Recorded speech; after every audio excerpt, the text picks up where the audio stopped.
for asking again. Please, Madame Farazan. Huh?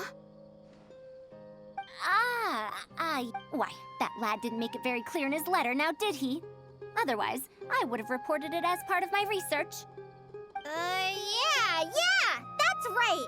Master sent us over to explain everything to you. Wait. Opportunities for collaborative research don't just come out of thin air. This seems like too much of a coincidence. Also, there isn't much overlap between Madame Farazan's research and that of Amorta, right? What will you even be collaborating on?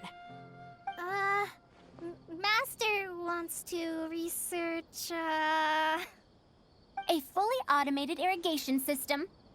A fully automated irrigation system? Precisely. It's a system that can automatically adjust the amount of water it provides based on the season and the plant species involved. I saw a similar mechanism while exploring a ruin in the rainforest. That's why Tainari wanted to collaborate with me. A mechanism like that exists? Why haven't I heard of it before? I found it 100 years ago, so it's only natural that you don't know about it. Why don't you go ask your teacher's teacher? Perhaps they've heard about it from their teacher. But we can't prove its existence one way or the other, right? Fret not.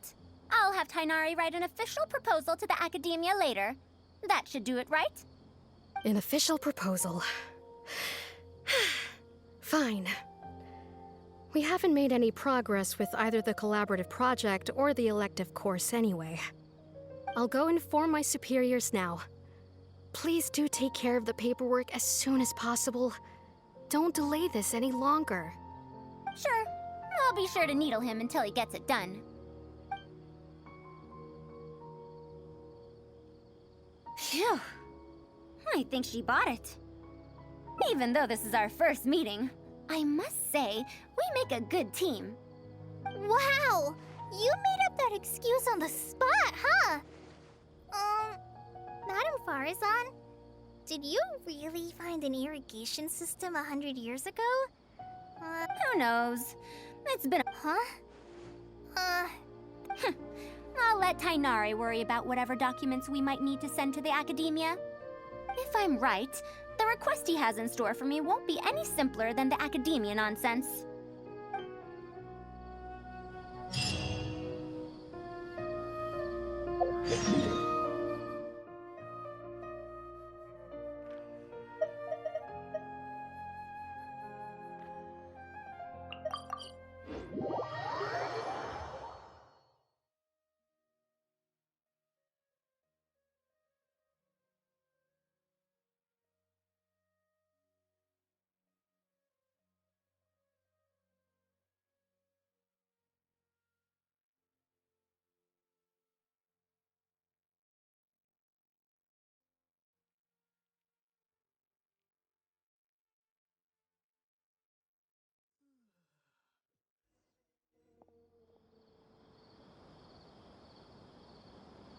Master, we're back! Huh? Where did he go? You don't have to shout. I can hear you. Well, you got here much faster than I expected. I thought you'd have a lot more business to take care of. Thanks to the Traveler, I was able to, pawn off various problems of mine onto others. Onto others? What does that mean? We can discuss that later. You're looking for... That's right.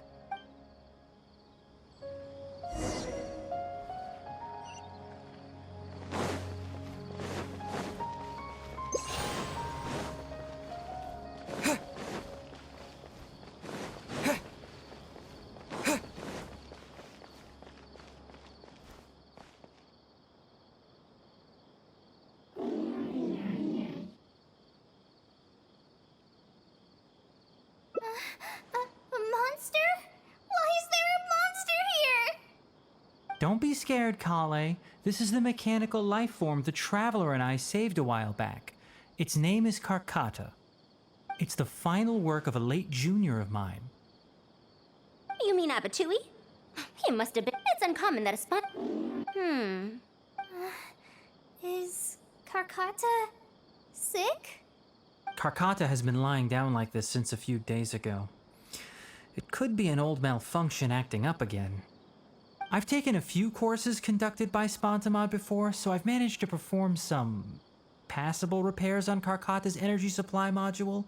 However, it seems the issue this time is with its transmission. My knowledge can only prevent its condition from deteriorating any further, but Madame Faruzan, you should be able to find a way to repair it. Not necessarily. Mechanical life forms are created using techniques from alchemy, elemental science, and more. There are multiple modules here that influence each other. A simplistic knowledge of mechanisms will not serve here. You know that as well. Each mechanical life form is very different from the next. So even I cannot be sure if my understanding of mechanical life forms is going to be of any use to our little crab friend here. Karkata... Can you all go outside for a minute? I need a bit of space. Before I do a thorough check, everything we've just said is but conjecture. All right. We're counting on you, Madame Faruzan.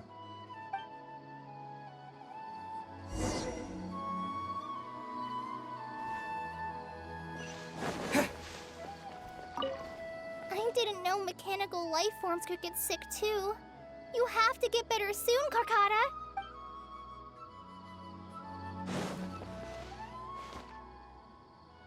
We'll wait here till Faruzan finishes her Her past, huh? Quite a few people in the academia know about what happened to her. Perhaps it'd be best if I'm the one to tell you. I've told you before that she disappeared for 100 years, right? From her perspective, trapped might be a more apt description.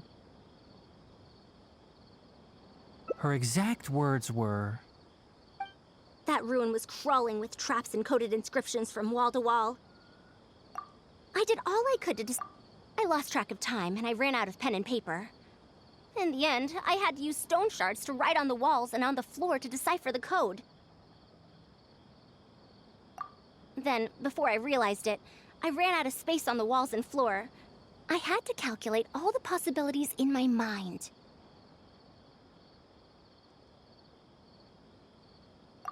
After that, my memory started to become fuzzy, and my cognition slowed down. she doesn't remember anything else, including the location of the ruin and how she finally managed to escape. When she was found in the outskirts of Sumeru a few years ago, she looked exactly the same as she did 100 years prior. However, she was in a stupor and struggled to form sentences. Only after a lengthy recovery period could she speak again. The academia speculates that she must have gotten trapped in an unknown ruin while researching machines a century ago. And because of the ruin's special properties that halted her aging, she was able to use those 100 years to crack the trapping mechanism and then escape. Though she had finally broken free, 100 years had passed.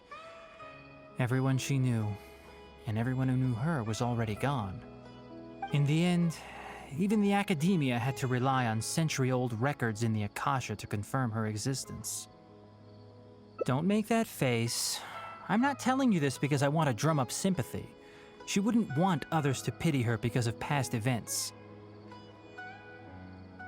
Rather, she sees that period of entrapment as an experimental error.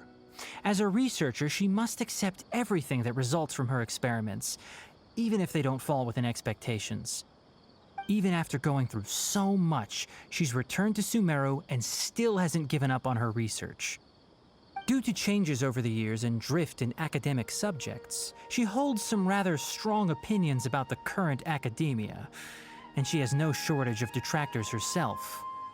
What I want to say is that no matter what era we're in, Faruzan is a true senior researcher in every sense of the word. She has her own deep understanding of various ruins and machines. If there's a chance, you should talk about them with her. It'll definitely be helpful for your journey. Master, Madame Faruzan's done. Oh? Let's head over. With any luck, she might have figured something out.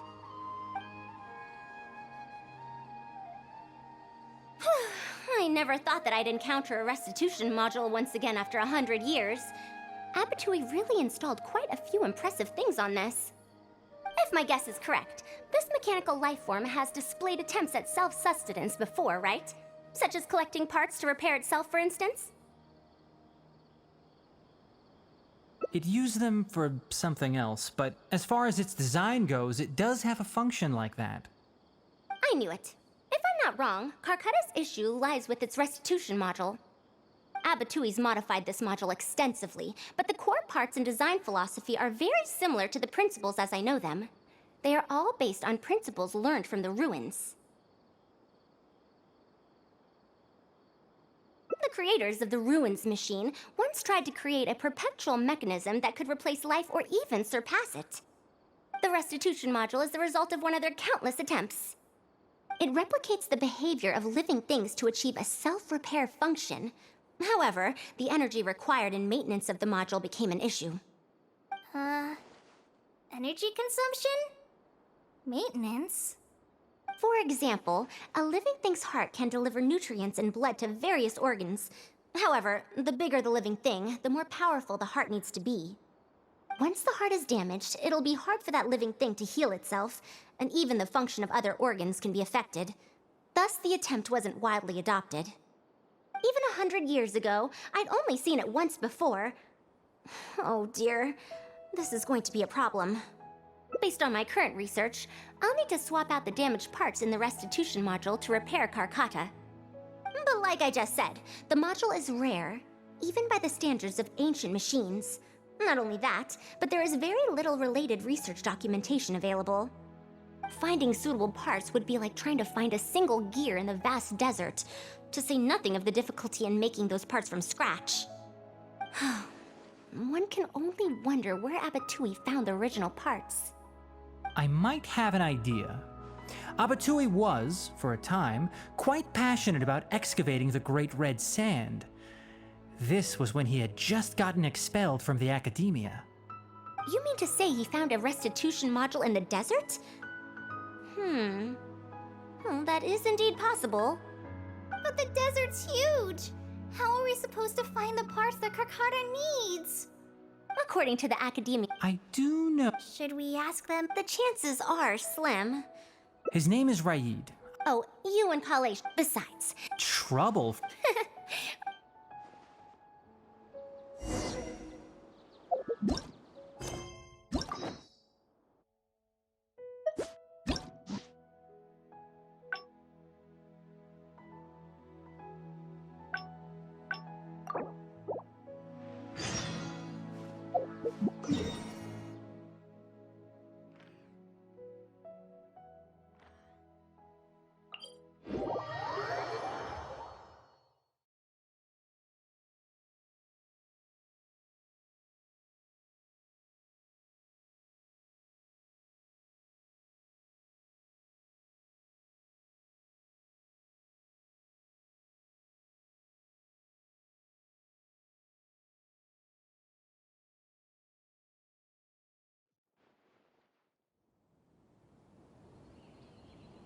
What now? She seems so busy. Master said there's no rush, but I know that he's been busy. I feel for Madame Farzad, but if I get her in trouble with the academia...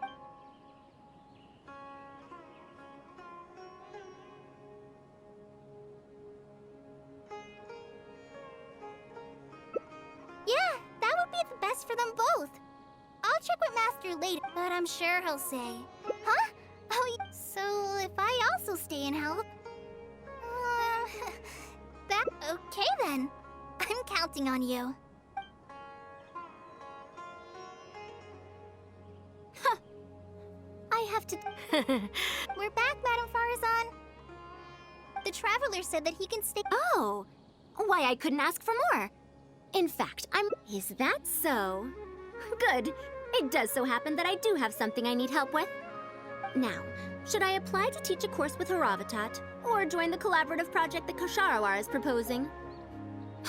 Honestly, I don't want to choose either of them. I don't don't know if Tainari's told you about this before, but while my research involves learning about ruins and the mechanisms within them, I don't belong to Ksharawar, which specializes in researching mechanisms, nor am I in Spontamod, which specializes in researching energy flow. Instead, I'm part of Haravatat, which specializes in languages and scripts.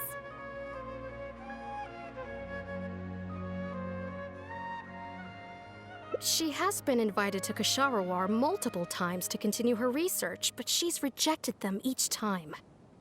Just listen to how they introduce themselves. In the future, Ksharawar will be the only Darshan with the ability to research mechanisms. There's no such thing as exclusivity in knowledge.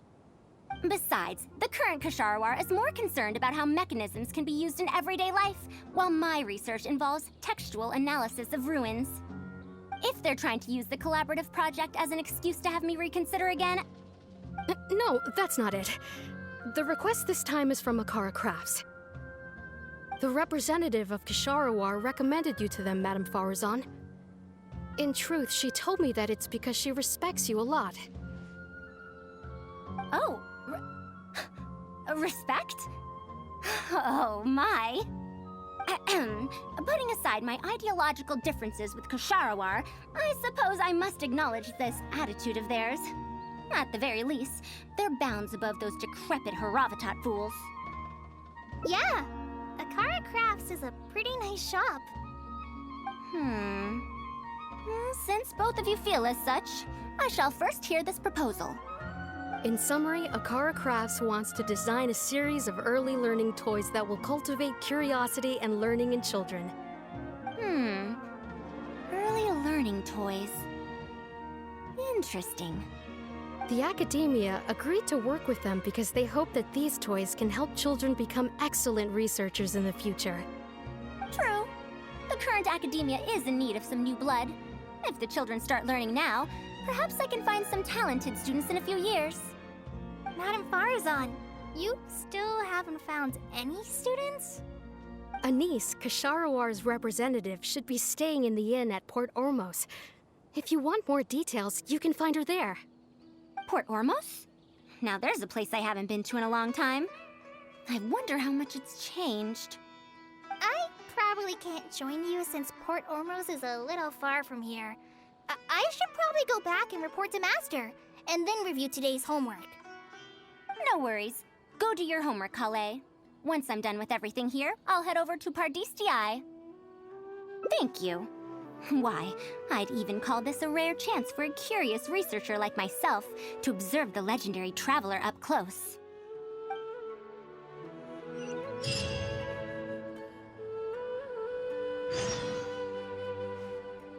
Archon be praised! I can finally send a report to my superiors. Thank you so much. I have no idea how we might have persuaded her otherwise.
Madame Farazan! Oh, it's really you. Did you change your mind? All right, calm down. Let me be clear. I'm still not all that interested in Ksharawar. I'm just here to see how the project is going. After all, you're here as representatives of the academia in this collaboration. The reputation of all research is at stake here, so I will not simply stand by should mistakes get made. Either way, it's good that you were willing to come. Now, we've given Akara Crafts many ideas over the past couple of days.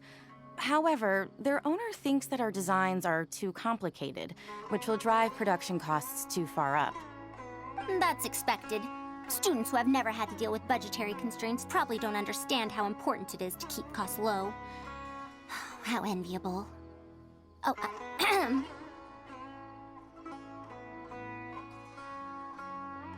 If you join the Kashara War, your budget will be as big as you want it to be. I guarantee it. That's enough. I will not repeat myself. Take me to a Kara Crafts owner first, if you please. All right. He's usually at the slope up ahead recruiting volunteers to test out his toys. Let's just head over.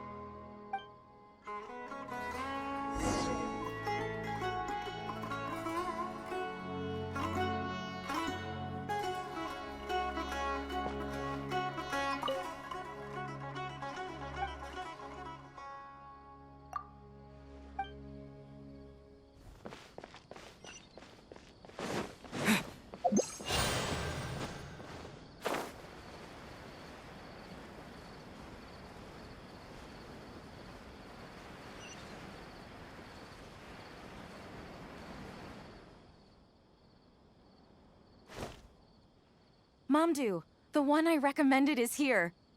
Oh, so you're, Madame Farazan? Yes, that's me. Ah, wonderful. We haven't been able to make any progress on our collaboration recently. We've made many suggestions, but Miss Anis thought that those ideas were too simple and wouldn't be effective in training the mind. These early learning toys are meant to help the academia train future researchers, after all. If they're too simple, then how are they any different from regular toys? But if they're too complicated, not only will they be expensive to produce considering our production capabilities, but they won't have much broad appeal to Sumeru's children either. So the design can't be too complicated, but it can't be too easy to play with either.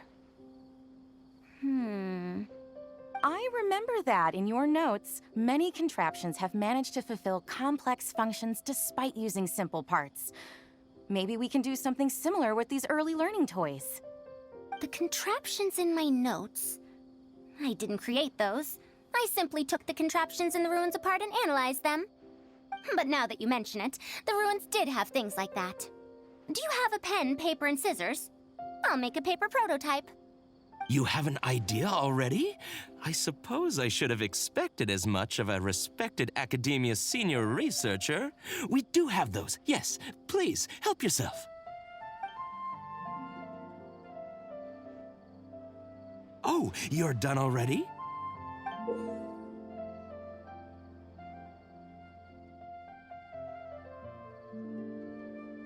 Let me explain. These 3 thick lines represent 3 poles. These paper strips of varying lengths represent rings of different sizes. They can be slotted onto the poles and stacked up like a tower.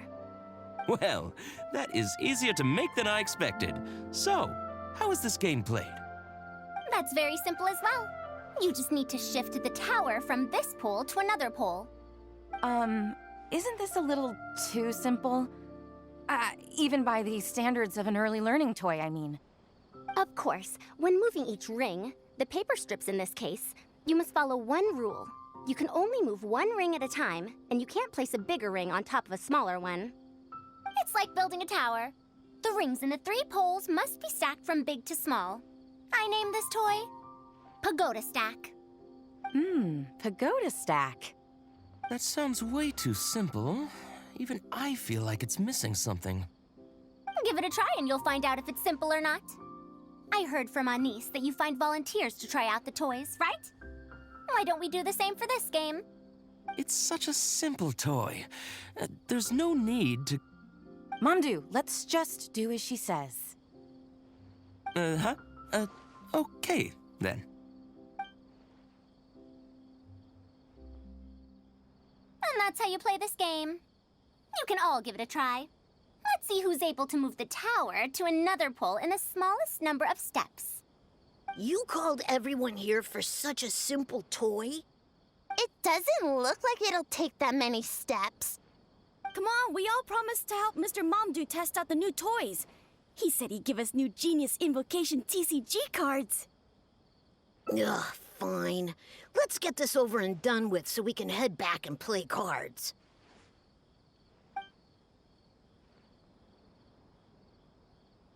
Done! It took me 19 steps. Huh? It took me over 20 steps. I only needed 18 steps. Not bad. Looks like you're all familiar with the rules now.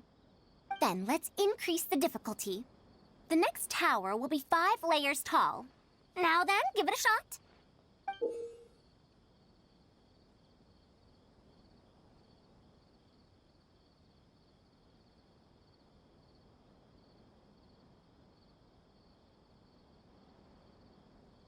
Wait, there's more?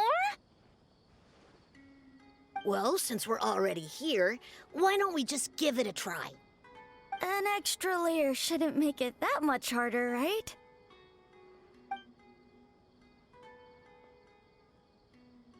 What's going on?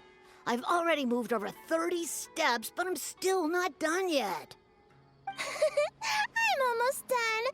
Looks like I'm the faster one this time. Done! It took me 35 steps. What? How? This pagoda stack toy is pretty fun to play with. Good. We'll try it one final time. This time, we'll add 2 more layers, making 7 layers in total.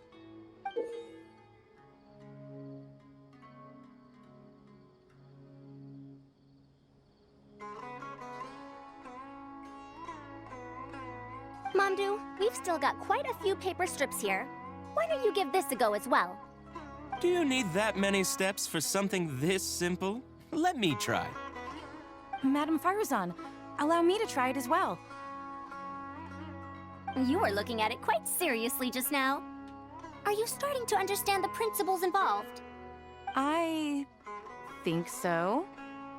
If you want to test out your hypothesis, you'll just have to play and find out. Got it.